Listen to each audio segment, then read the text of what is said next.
We're still talking about chili farming right here, and right here with Arthur, who is the owner of Lad Mix Farm.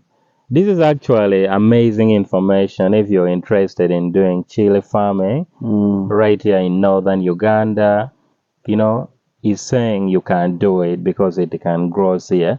He's having about 6 acres of chili, and it's quite amazing. You've already touched a bit of it because that was my next question actually. I wanted you to take me through, some of the things that someone need to know when doing chili farming, maybe from the start to somewhere there. But you've already touched a bit of it. But you can take us through someone who does not know anything about chili.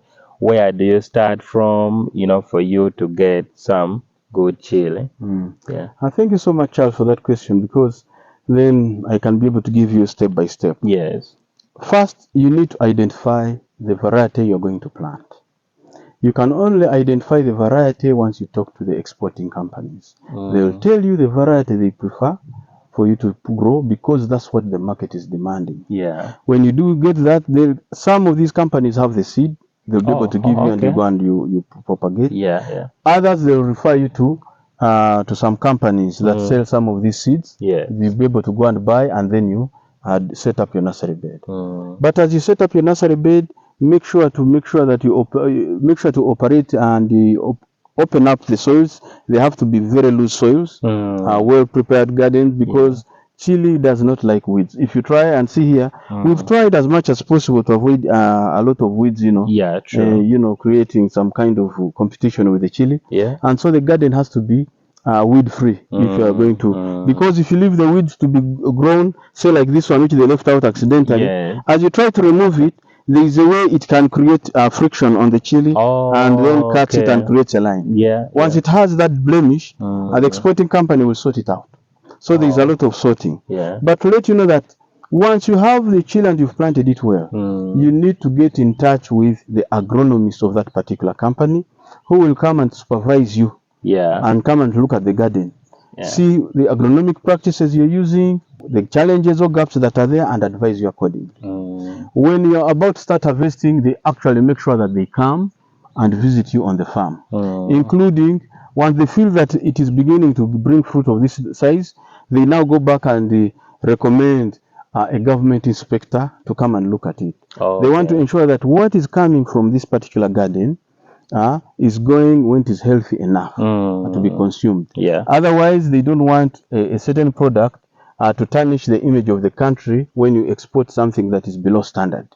That's the role of the government inspector to come. And some of them will even take the samples and go and test and make sure that it is not having either some pests that have made some holes and maybe laid eggs in there, or whether they'll even recommend to you the recommended chemicals that you're supposed to spray against, either treating with your anthracnose or fungal infections, and how you can eliminate the the virus affected plants. Yeah. It is important that as you plant and as you wait for the chili to grow, to get in touch with what they call the lead farmer in your sub-region. Each region has what they call a lead farmer. He's the one who can come also if the inspectors and the agronomists of the company are not around to come and look at your garden. When you harvest, by the way, when they come, they always give you certain books that you're supposed to use to monitor, and you record whatever you're seeing. And that one is done twice every week. You go into the garden, observe what is happening, record. If there's something that you don't understand clearly, you ring them and let them know. But also when you're sending this chili, you send it to the exporting company. But these forms, it's supposed to be escorted by the forms that you're going to get from this particular book, where you've been registering your observations. Now that particular document, you actually channel it through your lead farmer. He's the one who knows where he'll direct it to the ministry and so forth. Now that one provides evidence of what you've been doing, and the chemicals you've been spraying, and the duration or frequency you've been applying this kind of of agronomic practice. And so when they look at the fruit, they'll compare with the notes that you have and be able to determine how. So even if they go and do the tests, and if you're doing things right, they'll come and say, okay, it's corresponding with what you have actually written in what? In this particular form. Yes, yes. But very important also, remember we have some challenges also when it comes to this, especially when you send to some of these companies. Remember, you may get overwhelmed at some point with the product, and maybe all the exporting companies that you had interaction with either have taken sufficient volumes from you, but you still have some balance, and this time you want to get in touch with any other person who would want to take it. But some of those ones you've not had an understanding with from the beginning have a tendency of ripping people off. When you give them a product, they will either under declare and say out of 500 kilograms they've been able to harvest, to sort out 100, and they say the 400 were rejected, which may not be the case. Others, even with the 100 you've given them, others want to fleece you and don't want to pay you the chili. And remember, you've invested in a lot. If you've not gone through your lead farmer and who is getting in touch with these unscrupulous companies, not so many, there are a few, but they are there. Then you end up losing. But if you have used the lead farmer, you're safeguarded, because he'll be able to what? To shield you. He'll be able to report to the board that supervises these exporting companies, and they'll hold that company to respond and pay you up. There are many chances that many people will reach you on phone, on WhatsApp, and they want you, and they'll even send you some deposit, and then you just tell you put it in the bus, and if you're so quick to do it, you may not see the balance, and they'll rip you off. So that's it's another advisable you go through your lead farmer. Exactly. And before you proceed, let me ask, who is the lead farmer of northern Uganda? The lead farmer of northern Uganda is based in sub-region. And he's called Mr. Patrick. And he'll always move and supervise your garden wherever you are, and see how you're conducting. Actually, even when you're doing the harvesting, the lead farmer is supposed to be there and observe that what you're harvesting, because remember, when you send these forms to him, he has to append his signature, and he wants to append a signature on a crop that is sure, that is of the standard. And so it's important that it is to the advantage of the farmer to make sure that you interact well with the agronomist of the company, with the government inspectors, with your regional lead farmer, before you can engage with the exporter. Because then you'll have their backup. Yes, please. Wow, that's a very important information that someone has actually to know. So meaning chili farming is a little different. There are actually certain procedures you have to follow. There are certain things you have to put in place. And that's really important to actually know. Just to alert you also. Just to give you examples. There are ways in which sometimes this chili is genuinely rejected by the exporter.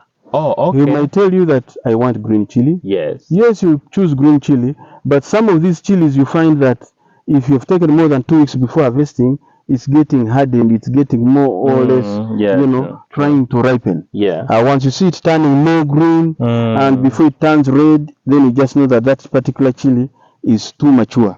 And there are those, you see like this one, yes, it's turning red, but it first gets black, dark a little bit before. So if you harvest chili that is mature, if you harvest the chili that is mature and you put it in the bag, by the time it reaches the desk or the table of the exporting company, remember, whenever you send, remember you put it in the boxes, in the sacks and so forth. You'll find that there is a tendency of, they'll always pour it on their tables to sort. Yes, because they are not sure of what you've taken. And you remember, for us, we normally put, for instance, in sacks. And they put it in the boots of these buses and so forth. So somewhere, some of these are manhandled. So you find there are damages, broken ones, those which are not fit. So whenever you send, let's say 500 kilograms, they'll pour them on the table, sorting table, at Kampala level of the exporting company, and they'll sort. Whatever they're comfortable with, they'll pack it in their exporting boxes, say in 3 kilograms each, or 5 kilograms, or 10 kilograms, depending. So whatever has passed is what they'll pay you for. The other reject, you're either free to go and take it back and dry it, but in most cases you throw it because you have enough here. You don't need to go and pick at the reject that is there. So it's important that how you handle this product. If they say they want green chili, you've picked green, but it's mature green. By the time it reaches there, it is turning like this. He's not going to take it because it's no longer green. It's something between green and red. And that is at Kampala level. By the time they put it on a flight to go to say in a particular destination, it is now red. Remember, the market has requested for green, not red. So in that case, he can end up rejecting the whole consignment. And that is to your disadvantage. You see, which can be, you know. The other thing is when you are harvesting, if, for instance, they want the chili Sunday morning. You are supposed to harvest on Saturday from morning up to evening and ensure you transport that chili Saturday night. And then they can receive it Sunday morning. Why? Because when you send it, they'll be able to get it when the stock is still fresh. Remember, when you're harvesting chili, you don't just pick anyhow and you do maybe something that is like this. They don't want that. When you pick, you have to pick and make sure that you leave the stock on. This is what preserves the chili for a longer period of time when it is on the shelves out there on the market.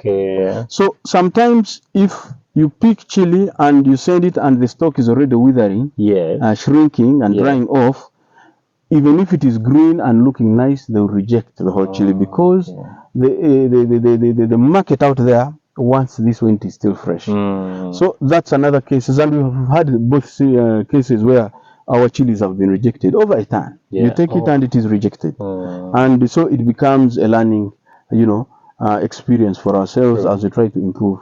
So you need to be in touch with the company, you know, agronomist. You really have to move together, together with the government inspector and the lead farmer, if you're not going to incur some of these challenges. Thank you. Oh wow, there's actually a lot to learn right here. Personally, I'm getting to learn a lot. So meaning once I'm ready maybe to venture into chili farming, at least I know where to start from and the right thing to do.